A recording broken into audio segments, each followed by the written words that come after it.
Hello and welcome to the next session on government intervention in the labour market, which is public sector wage setting. So we're going to start off with a little teaser.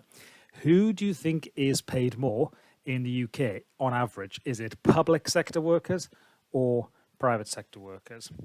Pause the video and see if you can work that out. Who, or have a guess, who is paid more, public sector workers or private sector workers?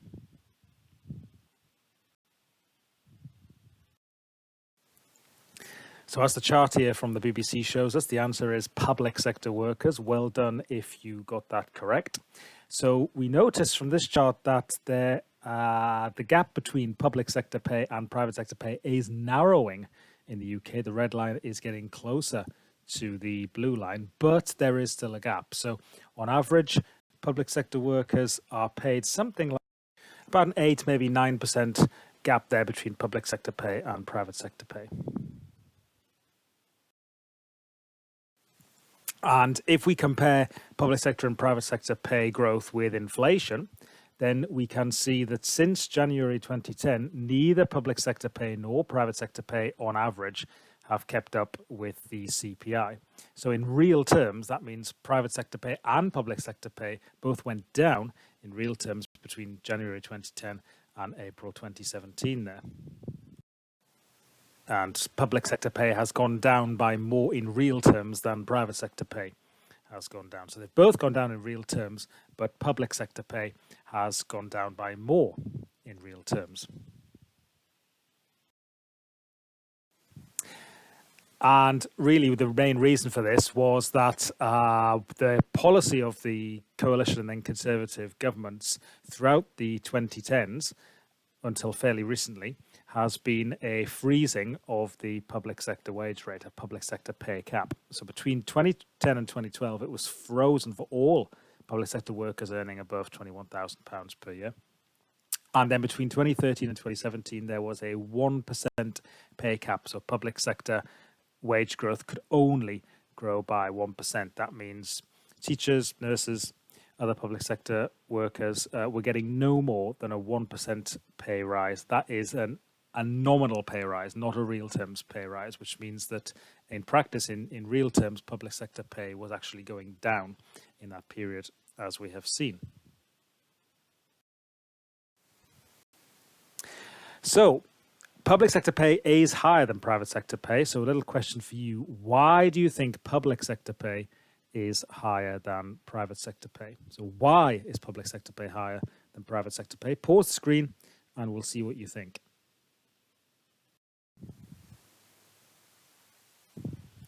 So here are some of the reasons. We know that as workers go on through their lives, as they get older through their working lives, then their pay tends to go up.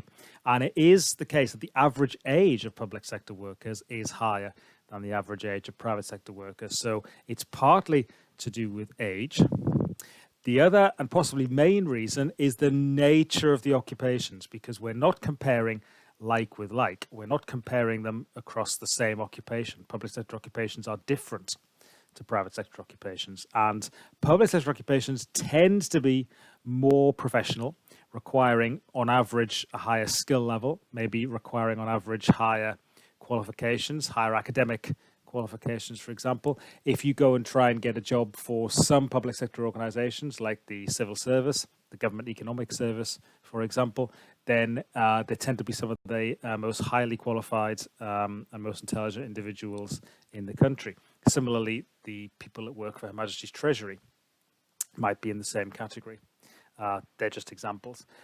Private sector occupations, whilst there are many, many very highly qualified people in certain private sector jobs, the private sector is skewed by certain low-skill, low-paid, fairly menial service sector jobs, things like cleaning, for example, retailing, fast food, those kind of jobs. And there are a lot of those, and there are a lot of jobs of that nature.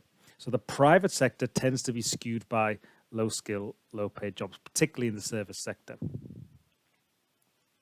It's worth noting as well that the gap between public sector pay and private sector pay is even larger when you include pension contributions. So the reason for that is public sector pensions tend to be much more generous than private sector pensions. Now, for example, I work for the public sector, and in my bank account at the end of every month when I get paid by the school, those pension contributions are deducted because I make a contribution to my pension every month. And of course, that is not accounted for in the figures because I'm not actually paid what I put into my pension in net terms. So if my pay was being taken into account in these statistics, then it wouldn't include pension contributions because I don't get that in my net pay. I don't get that paid in my bank account at the end of every month. But if we did add those pension contributions, which I would have made, then the gap is even larger. It is true to say, however, that austerity, government spending cuts, have narrowed the gap between public sector pay and private sector pay, as we have seen. So the gap is still there, but it is narrower than it used to be. So if we take an analytical approach to this, the economist's approach on this, a good example is the NHS. The NHS is a monopsony employer. Most nurses, for example, work for the NHS, and it is public sector. Obviously, the NHS is part of the public sector. So as we have seen, we can build up our monopsony diagram in the following way. So we've got downward sloping demand for labour, upward sloping average cost of labour, and in a perfectly competitive market, the quantity of nurses employed would be Q star. But the monopsony will set the number of nurses employed equal to where the marginal cost of labour equals the demand for labour. And the reason for that, as we've seen before, is marginal analysis. The monopsonist, the NHS, sets the number of nurses where the extra cost of employing nurses is equal to the extra revenue product of employing nurses at Q1 there. And as we've seen before, the monopsony has the power to drag the wage rate down to W1. So in the monopsony case there, you could argue that certain public sector jobs like nurses would tend to be maybe not as well paid as certain other jobs, and the reason might be monopsony. So the monopsonist there sets quantity employed where the marginal cost of labour equals the demand for labour, which is marginal analysis, and drives the wage rate down to W1.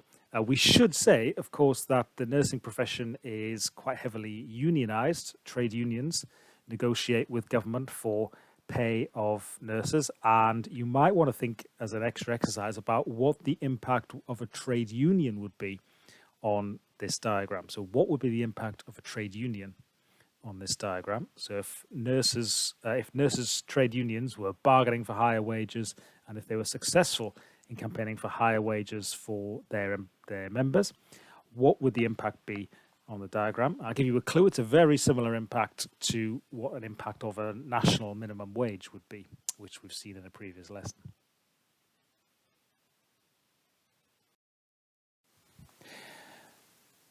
So that public sector wage bargain is an example of what we call a bilateral monopoly. If we have a trade union, we bring a trade union into the analysis, then we have a monopoly seller of labour, the trade union, as well as a monopsony buyer of labour, which is the state. So it's very hard to say exactly where the wage rate would appear on the diagram because it depends on the bargaining power between the two parties. So if you had a monopsony buyer of labour, the state, with many, many different sellers of labour, we'd have the equilibrium, the monopsony equilibrium that we just saw.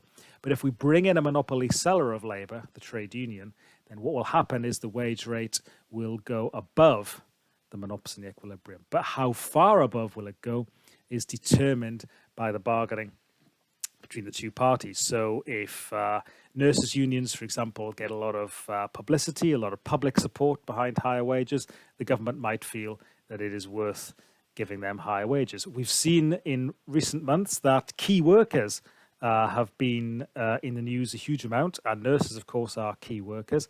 And there is an argument now saying that we should reward key workers with higher wages because we're now more aware of the very, very important contribution that they make to the economy and society. So because of COVID-19, it could be that the bargaining power shifts slightly in favour of the nurses' unions, and that could mean that we see slightly higher wages for key workers such as nurses in the future. Okay, hope you've enjoyed that lesson, got something out of it. Quite a short lesson there on public sector wage bargaining. It's not a terribly fashionable topic.